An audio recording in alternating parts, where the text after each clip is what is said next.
Good afternoon, conference.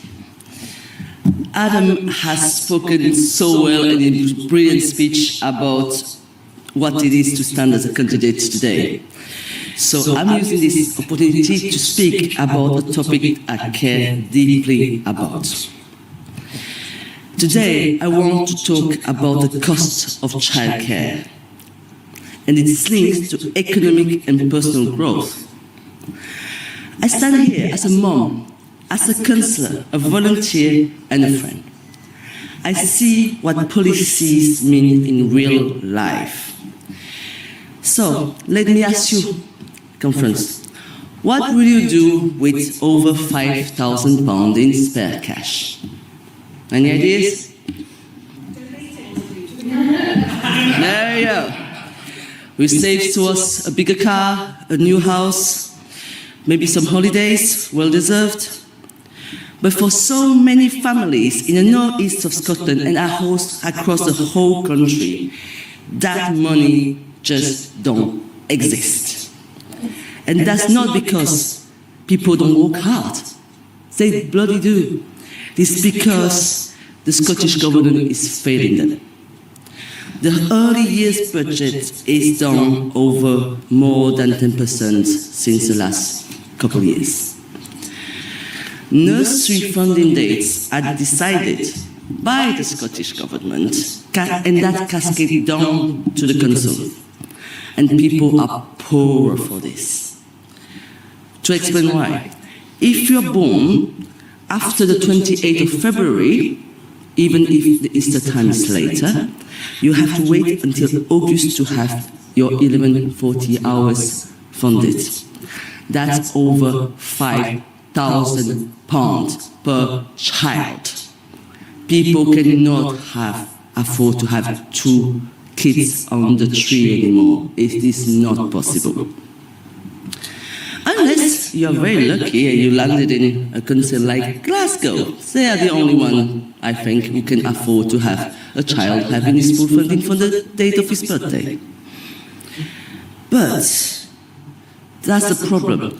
The United Kingdom, top of the list on the cost of childcare for the whole Europe for under threes, costing easily over 10,000 every year per child. And that makes the renewing of the generations impossible and the gender gap undefinable in today's society. Meanwhile, for decades, other countries have shown that when you provide reliable early years support, when you treat equality as an economic driver, you break cycles of dependency and you unleash growth.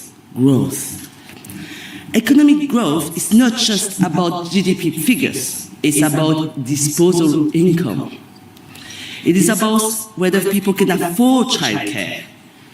How many high-achieving, hard-working women or parents, have reduced their hours, turned down promotions, opposed their ambition because they cannot afford childcare and the family logistic turnaround.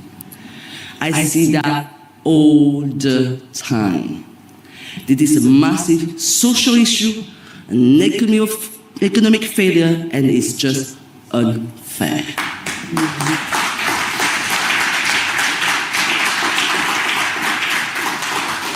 When parents cannot work the hours they want to, or the job requires, when the skills are underused, when families are trapping in postcode lotteries over nursery places, school access, or economy shrinks, or productivity suffer, and our community weaken. We fought as leaders to expand childcare because we understand it's part of our society's deepest needs. It is as fundamental as roads, broadband, energy. It does allow parents to work, business to grow, and children to thrive. But expansion without proper funding doesn't deliver fairness. In Aberdeenshire, for example, over 20 million is spent every year on school transport. 20 million per year. But only 5 million is provided by the Scottish Government to fund it.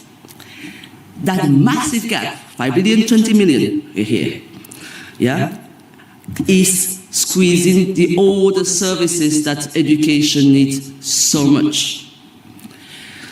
That is not sustainable. That is not pro-growth. And voters know it. They feel it when we have to close nurseries. They feel it when the support around the children, around education disappear.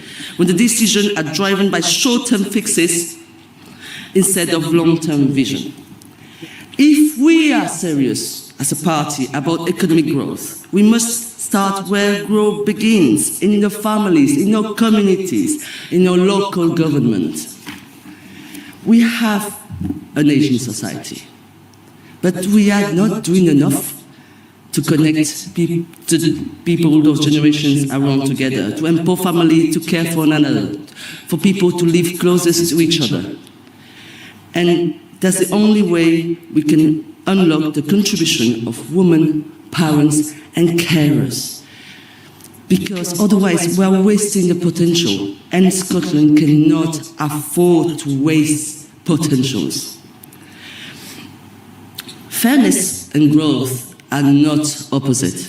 Fairness is the engine of growth. Because when families are secure, they plan. When people are confident, they invest. When communities are stable, businesses expand.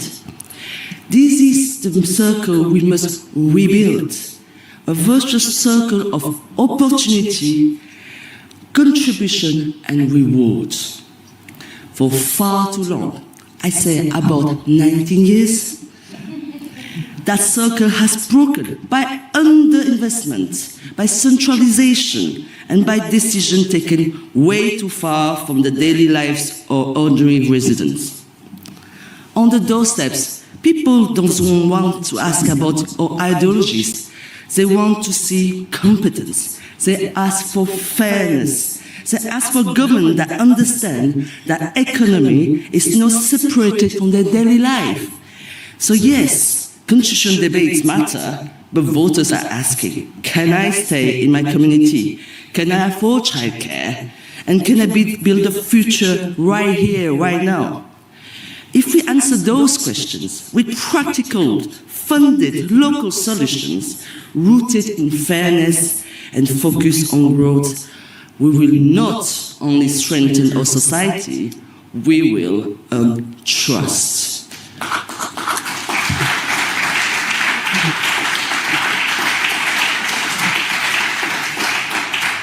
Conference, I believe with all my heart that we are the party that listens, the party that understands that economic and social growth begin in people's home. That's why I want children's care support to be the starting point I want to fight for when I'm elected to Parliament. Because if we put fairness at the heart of growth, real growth, that family can feel, then we will not just change policies, we will change lives. Thank you.